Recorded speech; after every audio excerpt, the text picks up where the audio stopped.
Depuis toujours, je me suis grandement inspirée par les êtres vivants. En bref, j'aime la nature, j'adore les animaux et j'apprécie l'interaction humaine. Ceux-ci prennent une grande place dans mon art. Lors de mon programme, j'ai pu toucher plusieurs médiums. D'ailleurs, j'ai quelques fiertés. Mon premier, c'est Nature humaine, qui a été exposé à l'espace parenthèse au Cégep Saint. Et mon second, c'est l'objectif d'une lapine de laboratoire qui a fini parmi les 50 finalistes au Copic Award 2023.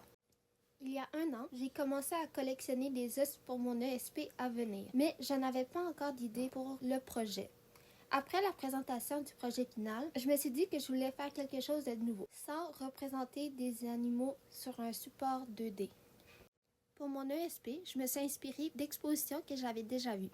J'ai choisi le designer Alexander McQueen que j'avais vu lors d'une exposition au Musée des Beaux-Arts de Québec. Je me suis inspirée de la création de vêtements extravagants. Lors de l'exposition, j'ai adoré la mise en espace des tenues. Je m'inspire aussi des éléments qui ressemblent à des habits tribaux et nordiques, donc en lien avec la nature. Ma deuxième inspiration est l'œuvre de Claudie Gagnon. Ainsi passe la gloire du monde. J'ai été interpellée par les nombreux éléments. J'aime la combinaison des objets propres et sales. Je trouve que ce contraste fait un résultat très élégant. De plus, la féminité de l'œuvre m'attire.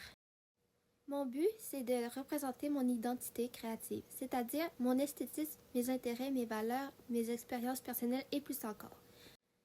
J'ai l'objectif de faire une mise en espace qui met en contexte l'habit que je conçois. Je veux que le regardeur voit le côté poétique de mon œuvre. Selon moi, représenter mon espace de travail serait intéressant pour un spectateur. D'ailleurs, je vais amener une réflexion sur les actions qu'on porte sur notre environnement et sur les origines des matériaux.